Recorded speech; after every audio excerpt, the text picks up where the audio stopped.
Coffee తీసుకురమ్మంటారా? నాకేం వద్దులే నీలవేణి. నువ్వేం చేస్తున్నావు?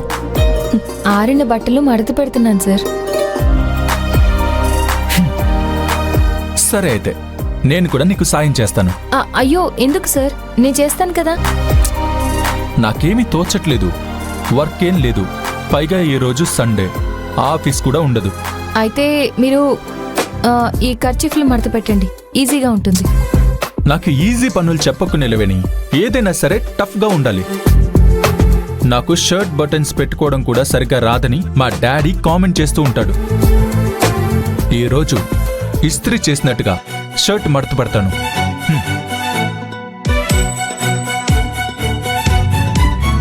అరే ఇదేంటి? అయ్యయ్యో, క్లిప్ షర్ట్కే ఉండిపోయిందా? నిలవేని, ఇలాంటి క్లిప్ బట్టలకు పెడతారా? అయ్యో కాదు సార్, ఈ క్లిప్పు నా జడకు పెట్టుకునేది. జడకు పెట్టే క్లిప్ షర్ట్కు పెట్టావా? అంటే బట్టలు ఆరేసేటప్పుడు క్లిప్స్ సరిపోలేదు, అందుకే నా జడ దగ్గర నుంచి క్లిప్ తీసి పెట్టాను సార్. Sorry sir. హే పర్వాలేదులే, ఈ మాత్రం దానికే సారీ ఎందుకు?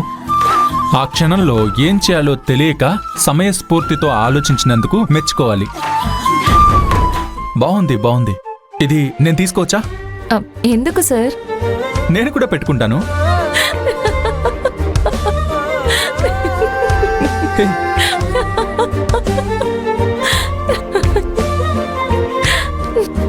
నవ్వితే నువ్వింకా ఇంకా అందంగా ఉంటావు నీలవేణి. ఎప్పుడు ఇలాగే హ్యాపీగా ఉండాలి. అది లేవండి సార్. అయితే ఇది నీ చేతికివ్వను. చేతికివ్వకుండా ఏం చేస్తారు? నేనే నీ తలకి పెడతాను.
నీలవేణి క్లిప్ ఇక్కడుంది అంటే తను పడేసుకుందంటావా? అసలు నీలవేణి ఇటువైపు ఎందుకు వచ్చినట్టు? సాధారణంగా జుట్టుకున్న క్లిప్ జారి పడదు. ఇలా పడింది అంటే సంథింగ్ ఈజ్ రాంగ్. అంటే ఎవరైనా కిడ్నాప్ చేశారా? నాకు అదే డౌట్గా ఉంది. ఇక్కడ నుంచి ముందుకు వెళ్తే ఒకటే లెఫ్ట్ ఉంది, అక్కడ చెక్ చేద్దాం. పద పద. మేడం, బోర్డు మెంబర్సు ఎలక్షన్లో ఓట్ చేసే వాళ్ళందరూ వచ్చారు, కానీ ఎలక్షన్లో పార్టిసిపేట్ చేసే వాళ్ళే రాలేదు మేడం.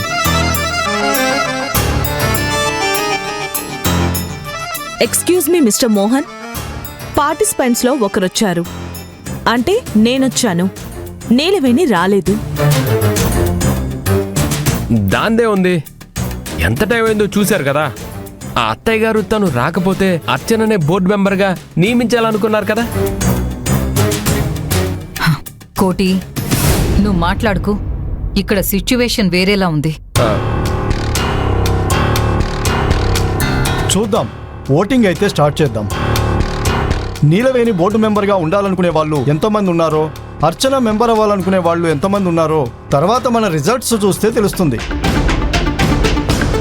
కరెక్టే, కానీ నా కొడుకు తారక్ కూడా ఇంకా రాలేదు. నీలవేణి గారిని తీసుకొద్దామని వెళ్ళారు కదా మేడం. ఎక్కడుందని తీసుకొస్తారు? భయంతో పారిపోయి ఉంటుంది. ఇలాంటి పెద్ద పొజిషన్లో ఉండాలి అంటే ధైర్యం ఉండాలి, భయంతో పారిపోయేలాగా ఉండకూడదు.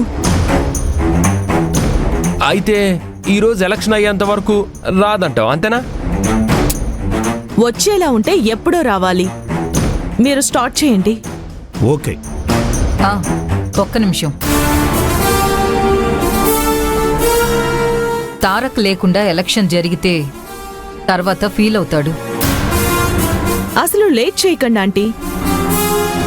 ఇంతమంది వెయిట్ చేస్తున్నారు కదా. నీలవేణి కోసం తారక్ వెళ్ళిపోతే ఏం చేస్తాం? అవునమ్మా, ఎలక్షన్స్ అయితే మొదలు పెడదాం. వస్తే సరే, లేదంటే రిజల్ట్ని బట్టి నిర్ణయిద్దాం. హో, నీలవేణి రాకపోతే ఇక రిజల్ట్ అది ఏముంది, ఇక అర్చనే బోర్డు మెంబర్ అయిపోతుంది కదా. ఎక్కడున్నావే నిలవేణి నువ్వు? నా టెన్షన్ బయటికి కనపడకుండా మేనేజ్ చేయాల్సి వస్తుంది. ఇలా ఎవరి కోసమో ఎదురు చూడటం ఏంటండి? పనైతే అవ్వాలి కదా. మేడం, లేట్ చేసే కొద్దీ మనకు యాంటీ అయిపోతారు. ఆంటీ ఇప్పుడేంటి? నీలవేణి రావాలా లేకపోతే తారక్ రావాలా? నీలవేణి రాదనేది అర్థమవుతుంది. అనవసరంగా మీరు పక్షపాతం చూపించినట్టు అవుతుంది. నా మాట విని ప్రొసీడ్ అని చెప్పండి. ఓకే, ఎలక్షన్ అయితే జరగనివ్వండి. మా అత్తయ్య సూపర్, పర్మిషన్ ఇచ్చారు కదా. స్టార్ట్ చేయండి, స్టార్ట్ చేయండి. మీ అభిప్రాయాలు రాసి బాక్స్లో వేయండి.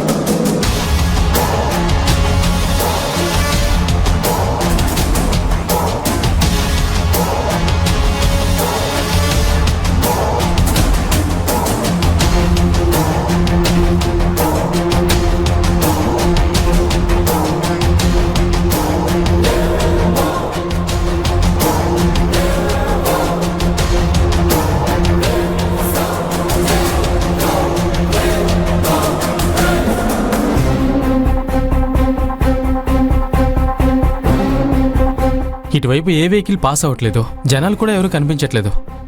ఇలాంటి చోటుకే నీలవేణిని తీసుకొచ్చుంటారేమో అని నా సిక్స్త్ సెన్స్ చెప్తుంది అశోక్. అంటే నిలవేనికి ఏదైనా ఆపద ఎదురైందంటవా? అలా కాకుండా ఉండాలని కోరుకుందాం. హే ఆగు, అటు చూడు. ఆ వెహికల్కి నెంబర్ ప్లేట్ లేదు. అయితే ఆ వెహికల్ నంబర్ తెలియకూడదని జాగ్రత్త పడ్డారు. నీలవేణిని ఇక్కడికే తీసుకొచ్చుంటారని జస్ట్ గెస్ట్ చేస్తున్నాను.